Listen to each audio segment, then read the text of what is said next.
Hey everyone, welcome back to another Modern Protector video. Thanks for tuning in. I appreciate everybody who subscribed recently and who liked and commented on my previous videos.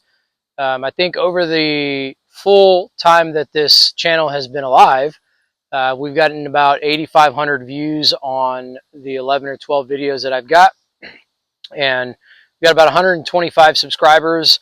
So if you're watching this video and you haven't hit the subscribe button already, it doesn't cost you anything. It definitely helps out, telling the algorithm that Second Amendment type stuff is actually worth watching. And if you value freedom of speech and you value the Second Amendment, smash that subscribe button, hit the bell notifications. You can get notified as videos come out. Speaking of that, here recently, looks like we've been having about a 2 to 3 week time frame between videos, and I'm working really hard to change that. I think I do have a little bit of a break in my work, and I'm going to be able to get videos out a little more frequently. Before we get into the topic of this video, I'm going to clear the gun. It is cleared, and we're going to talk through some of the gear that I have. I get a lot of questions about what kind of belt are you wearing, what shot timer is that, what holster are you using, what gloves. I guess everybody really likes the guns and gear type of stuff more than they like the other stuff. I don't know, whatever the other stuff is. So speaking of the gun, this is a Gen 5 Glock 17. I know you can't see my face, but everybody wants to see the gun anyway. So this is a mostly stock Gen 5 Glock 17. It is non-optic ready, although I will probably at some point in the future get this cut for an optic. I'd love to put a Holosun 509T on there. And the trigger system that I've got in there is an Apex trigger system. Not sure if y'all can see that, maybe a little better there. So that is the Apex trigger. Again, the gun is clear, and it's got a nice little take up and a pretty clean break. Do have the Apex connector in there, and then the sights that I'm running are, it's a blacked out rear with actually a little tritium insert in there, and then an orange front sight. And these are Ameriglo H3 sights. Got the TLR1 HL on there, and just a aluminum magwell that I had in my parts bin, along with, I believe these are Talon or Handle It grips, one of the two. It's got grips on it, and it feels better than the texture that Glock sends with their guns, although I do like to stipple them from time to time. The holster that I'm wearing is a Safariland, and I think it's an ALS. It does have the thumb button to pull the gun up, and it will not come out without that thumb button being depressed. I've got a Dara Holsters leg strap on here, and the gloves that I've got on here are Pig brand gloves. These are absolutely phenomenal. Cannot remember where I got them, but I will put an Amazon link below if you're interested in these. They're fantastic. I was shooting my AR-15 this past weekend with my silencer on it, and that silencer will get really, really hot, and these gloves, they protect. So the pouches here are a Kiwi S-Tac double pistol pouch and the Kiwi S-Tac double rifle pouch. Do have the packed timer. I will say that if you're gonna get serious about your training, definitely get a timer. They help so much in terms of understanding where you're at, understanding your draw, understanding what's slowing you down. You've got to be able to see your times, and a shot timer really helps with that. The dump pouch that I've got on here, it's just a cheap, I don't even remember, maybe a Condor brand. I just needed a dump pouch, and I got that one. Although I would love to get the Blue Force gear. I think it's Blue Force gear, Blue Force or Blue Alpha. But it's almost like a net material that sits in the back. And then the IFAK pouch that I've got back here, y'all quit checking my butt out. The IFAK pouch that I have back here is just a knockoff from Amazon. I'll put a link below. It's held up with, training, running around in the woods, sliding down rocks. It's held up pretty well, and it holds everything that I need in there, so no need to go out and spend hundreds of dollars for something unless you're going to be doing this as a career. I don't do this as a career. and I just need something to hold my medical.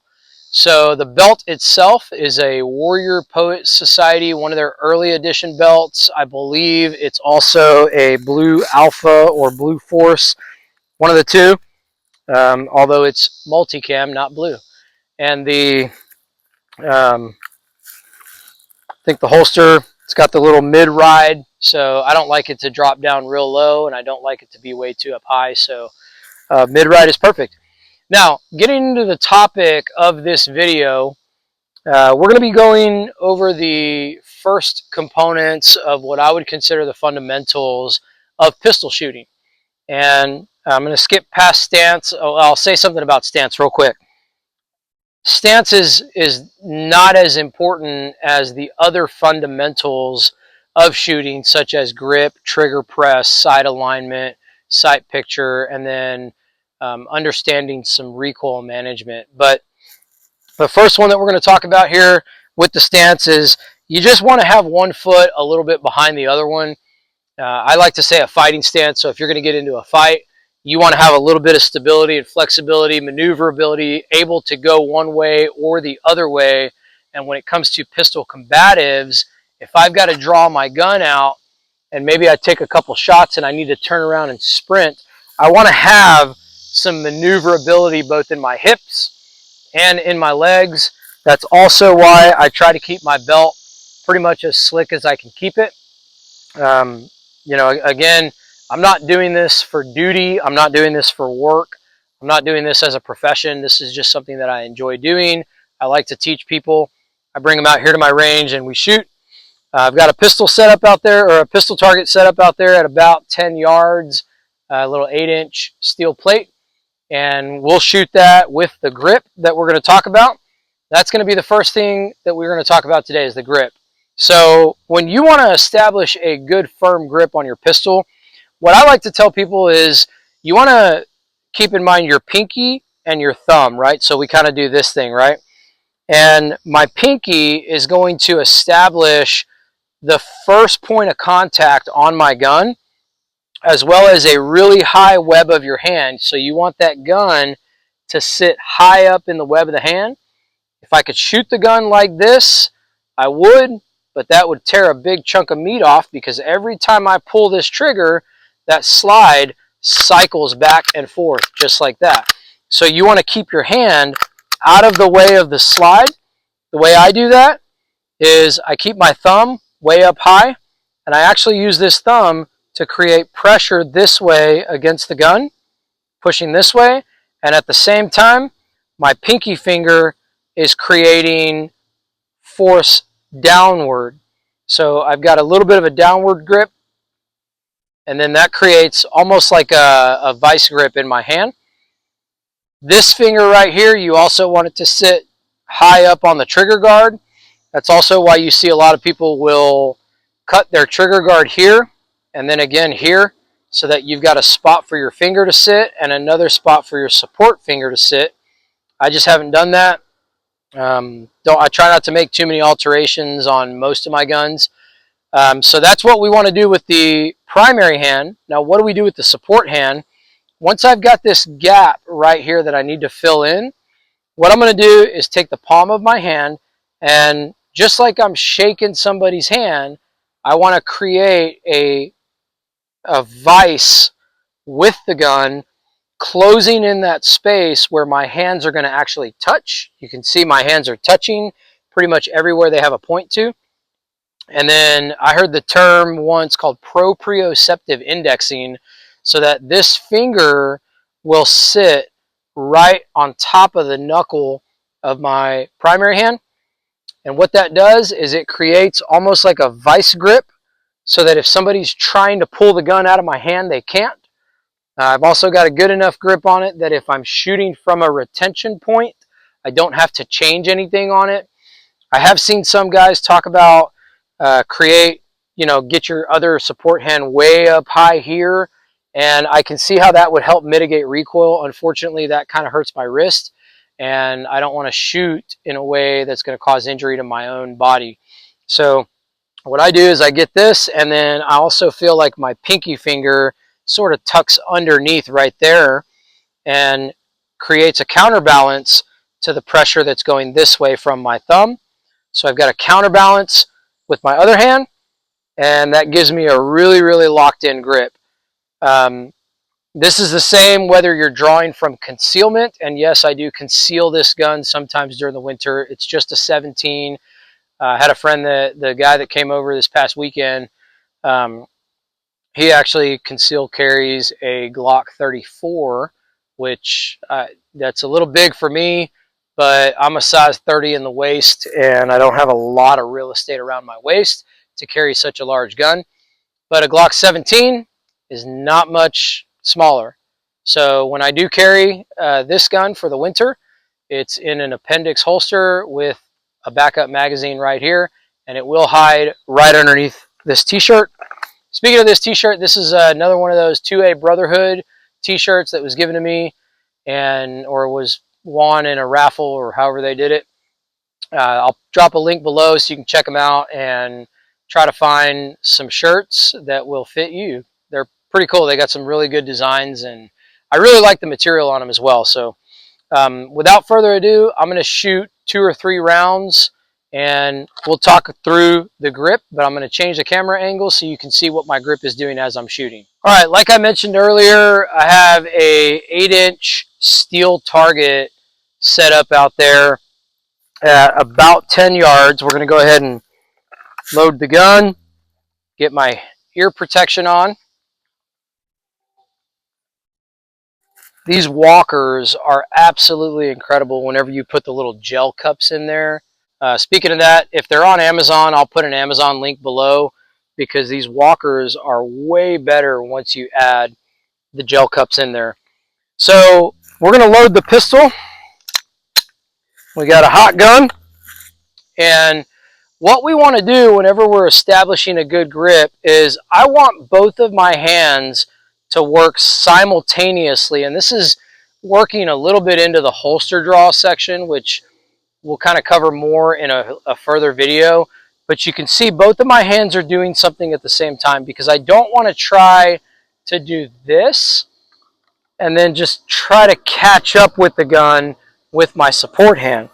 So what we're going to do here is I establish that good firm grip.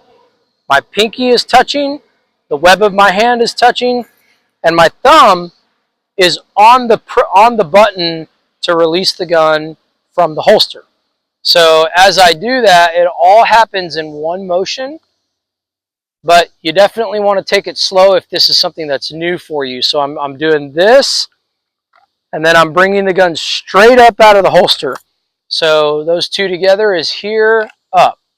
Now you can see the gun's already in a forward motion, because I do have a little bit of forward press with my hand as I'm getting the gun from here to there.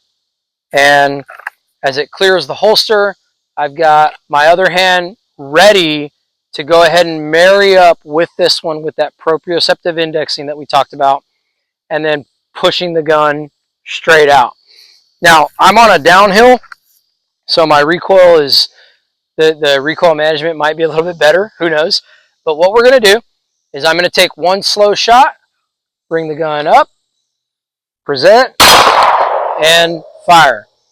Now, nothing changed in my grip from when I pulled the gun out to when I put it back in. It's all the same through and through. Now, if I do that again, I'm going here, up. As they marry together, I get that little pinky pressed up in there. And as I present the gun out, fire a shot. Now we'll do that one more time. So we go here, up, fire. Here, up, fire. I just knocked my steel target down. It's hung up by wire, and I just knocked it down. So what we're doing with this is going to be creating consistency with every single draw stroke, so that even if I needed to shoot from here, I could if I've got a closer threat that's presented itself. But as I present the gun out, I'm keeping everything the same, no matter where it's going, okay? If I have to break contact from my support hand, let's say I'm going to go to a temple index, or I'm taking the gun back into my holster, I'm breaking and I'm doing exactly what I did with my other hand to get it in there. I don't want to let one hand, now if you're carrying a rifle and you're doing a transition drill, both hands are going to be working at the same time anyway.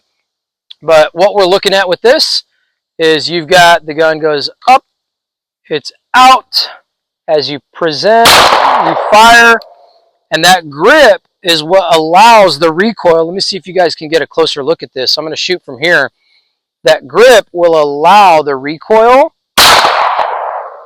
to not move where it's at.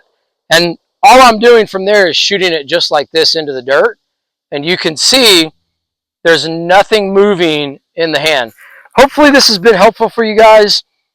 We're going to break it here, and we'll have another video coming out very soon where we talk about how to press the trigger and how to align your sights, what a proper sight picture should look like, whether it's, for these sights, I almost have to do a little bit of a 6 o'clock hold, which I'll explain that in the further video. But thank you guys again for watching. Again, don't forget to subscribe to the channel, like the video. If this was helpful for you, then share it with somebody who might also find it helpful. And like I mentioned, we recently reached over 100 subscribers. But we've got over 8,000 views on the different videos. So if you're watching this video and you're not subscribed, I know I personally used to do that.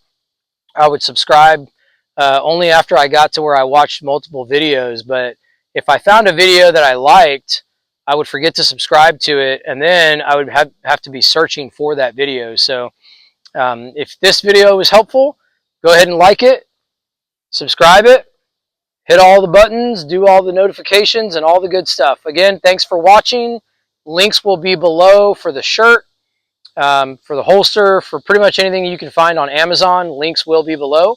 And I appreciate you guys for watching. Have a great day, and God bless.